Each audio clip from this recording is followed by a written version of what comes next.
Hello students. तो ये एक क्वेश्चन दिया गया है हमारे सामने। ये जेईई एडवांस 2021 का क्वेश्चन है। तो मेरा पढ़ाने का स्टाइल ऐसा रहेगा प्रॉब्लम सॉल्विंग में। ये क्वेश्चन दिया गया है तो इसको आपको पॉज करना है, खुद से कोशिश करना है, और उसके बाद जब कोशिश ख़त्म हो जाए और आपके पास एक आंसर आ जाए या आप अपना ट्राई कर ले, उसके बाद सॉल्यूशन को देख लीजिएगा। तो अभी शुरू करते हैं। जैसे यहाँ पर दिया गया है, ये एक रोप है, पी क्यू एक रोप है और ओ से पी एक रॉड है। ठीक है, क्यू से पी जो रोप है वो एक्सटेंड नहीं होता है। ये जो है इसका लेंथ है एल और ये जो है इसका लेंथ है एल। तो उस कारण से ये जो होगा हमारा, ये 45 डिग्री आएगा एंगल इसका आएगा 45 डिग्री। तो ये एंगल हो गया 45 डिग्री। तो इसके तरफ एक टेंशन का फोर्स आएगा। ये एक ब्लॉक दिया गया है, तो इस ब्लॉक के कारण से यहाँ पर एक वेट आएगा अल्फा डब्ल्यू। एक वेट दिया गया है, ये वेट है। ठीक है,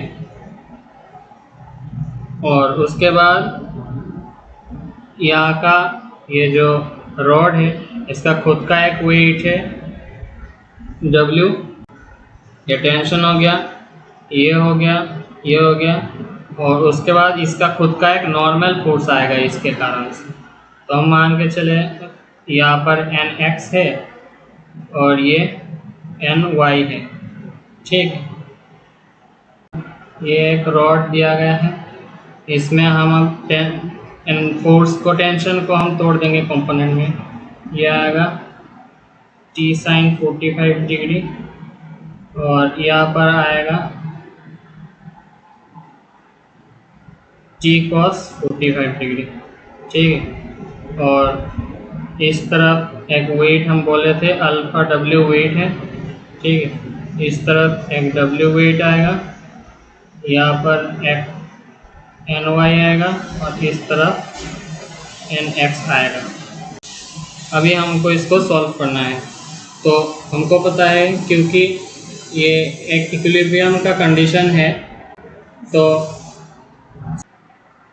Fx इक्वल्स टू 0 होगा। ठीक है, तो x को बैलेंस कर लेंगे। x में क्या क्या है, x में बस ये है और ये है, तो ये दोनों हमारा बैलेंस हो जाएगा। तो क्या आएगा, NX equals to T cos 45 degree. T cos 45 degree कितना है, 2/T/√2।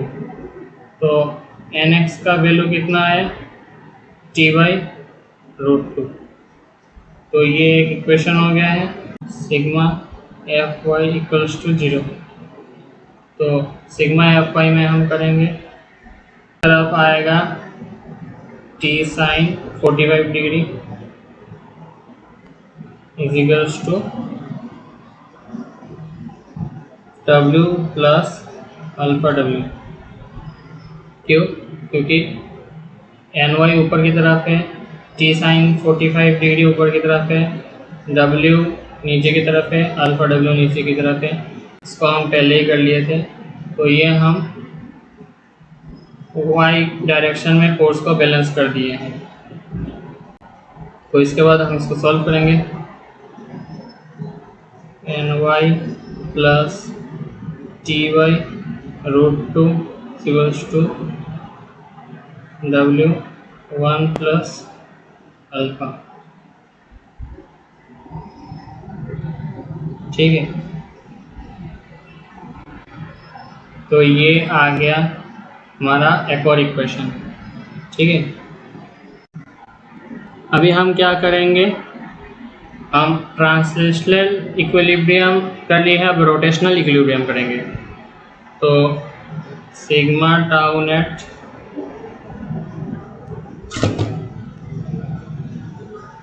इक्वल्स टू 0 करेंगे।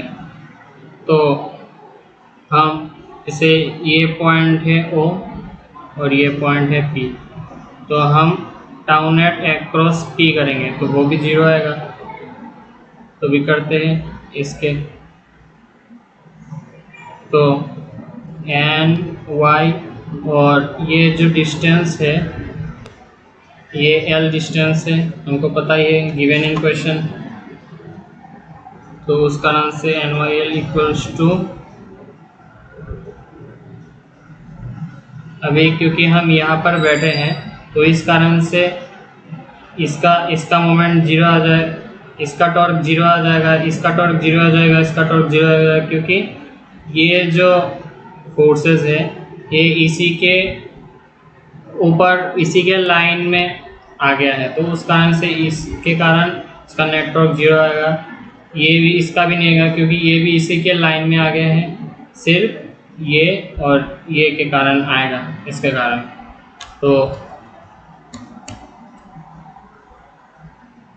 W L/2, तो ये आ गया है। ये इस पॉइंट पे सिर्फ ये और ये कारण, इस दो फोर्सेस के कारण से ही टॉर्क आ सकता है। तो उस कारण से हमको एक नया इक्वेशन मिल गया है, Ny = W/2। अब हमारे पास 3 इक्वेशन हो गया है, तो इन तीनों को हम सॉल्व करेंगे।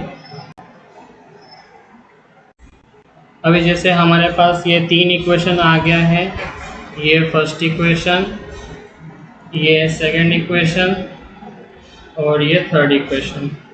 तो हम ये 3 इक्वेशन सॉल्व करेंगे, उसके बाद हम इसका आंसर निकालेंगे।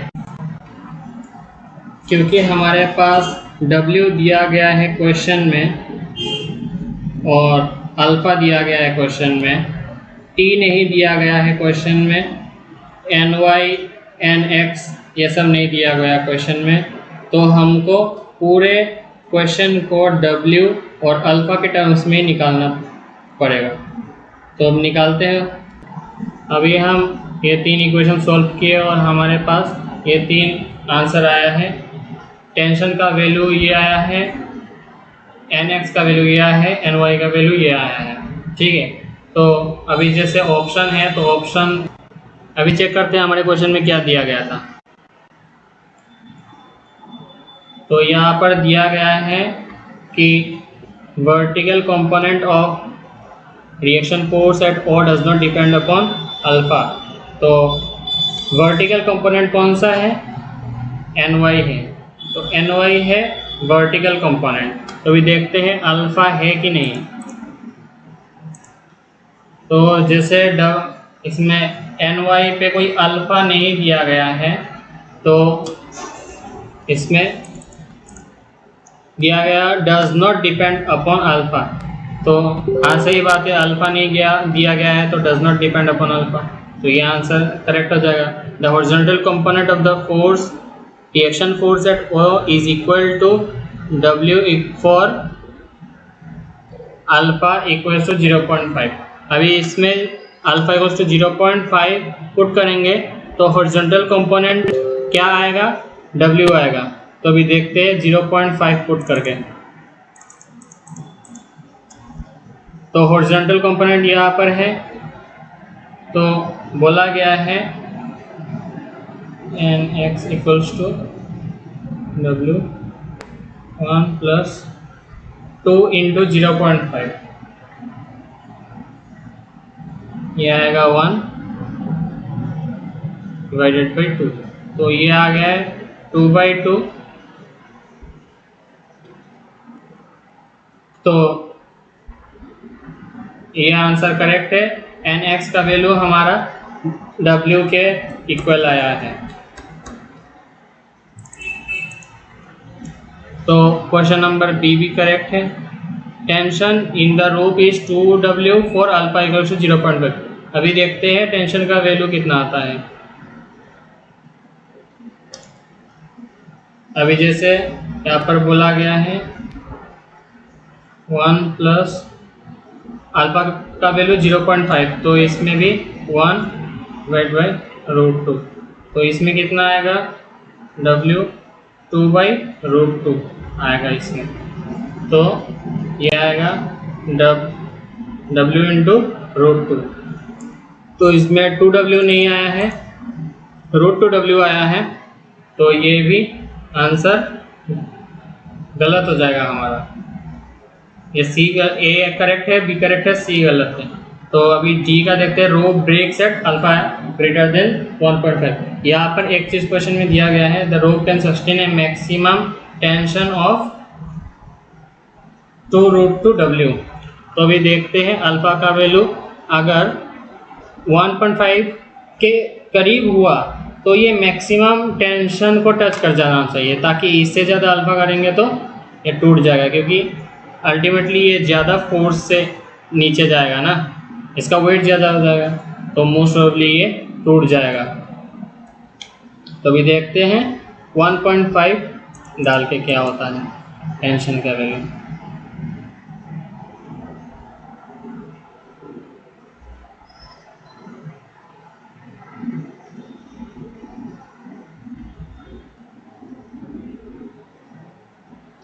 W 1 प्लस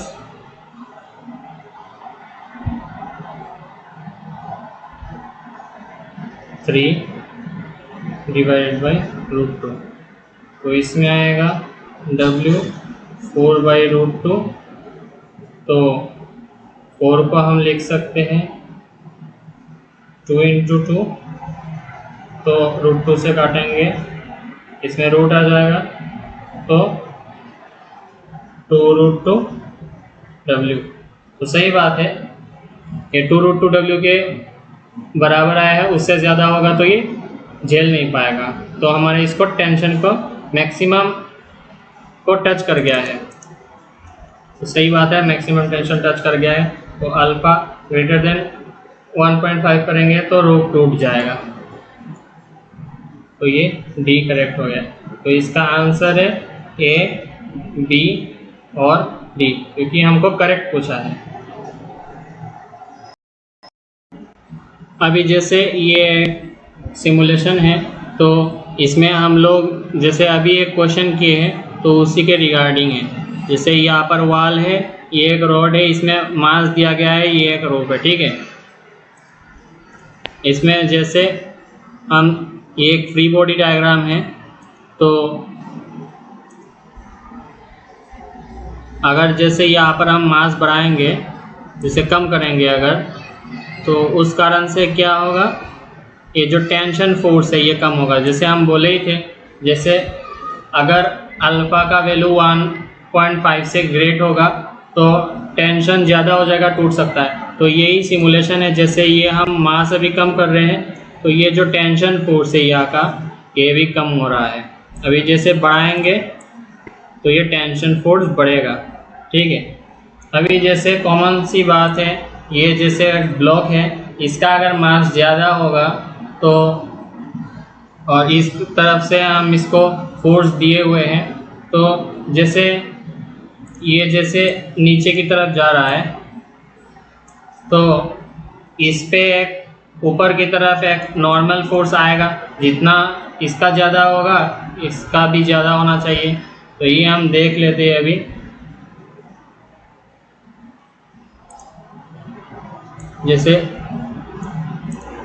जैसे ही ये हम बढ़ाएंगे, मास बढ़ाएंगे, तो इसके साथ ही साथ इसका जो वर्टिकल फोर्स है ये भी बढ़ रहा है, देख लीजिए आप लोग, बढ़ा ना,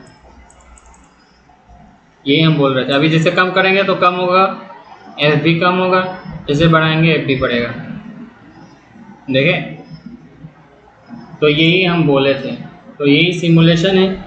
अब जैसे पोजीशन ऑफ बॉक्स पे भी डिपेंड करता है, तो जैसे पोजीशन ऑफ बॉक्स अगर हम यहाँ पर रख देंगे,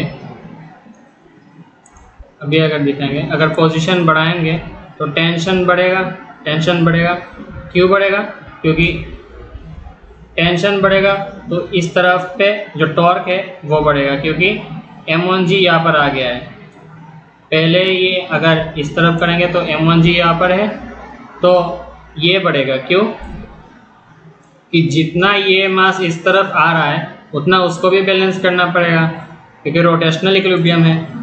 और जितना ये दूर जाता जाएगा उतना इसका ज़्यादा हो जाएगा। तो यही जो हम बताए थे पहले, एंगल पे भी डिपेंड करता है। अभी जैसे ये है एंगल है, ये हम कम कर दिए हैं, ये अभी ज़्यादा कर दिए हैं, ठीक है। अभी देखते हैं, अगर हम एंगल को कम करें तो टेंशन फोर्स बढ़ जाएगा। क्यों? क्योंकि इसका कंपोनेंट, अब जैसे ये है, इसका कंपोनेंट y एक्सिस में कम होगा, तो अभी जो हम कम करेंगे, ठीक है, क्योंकि एंगल कम कर दिए तो y में कंपोनेंट कम होगा, मगर हमारा मास तो चेंज नहीं हो रहा, तो उसके कारण y कंपोनेंट को हमको बढ़ाने के लिए ओवरऑल t को बढ़ाना पड़ेगा। ये तो हमको पता है कि कंपोनेंट के कारण वो जितना एंगल आएगा कंपोनेंट वो कम होता रहेगा, मगर अगर हम t को ही बढ़ा दें तो वो जो कम हुआ होगा वो भी उसको उतना कम नहीं होगा, क्योंकि हम टेंशन ही बढ़ा दिए हैं, तो उस कारण से टेंशन बढ़ता है। तो जैसे अगर एंगल बहुत ज़्यादा हुआ, जैसे ये है, तो इसका बहुत कम कंपोनेंट ही वेस्ट होगा, ज़्यादातर कंपोनेंट उसका y में ही आ जाएगा, तो उस कारण से उतना ज़्यादा दिक्कत नहीं होता है, तो इस कारण से टेंशन कम भी हो तो भी चलेगा। तो ये एक बहुत बढ़िया सिमुलेशन है, तो हम जब भी पढ़ाते हैं ऐसे सिमुलेशन दिखा के पढ़ाते हैं।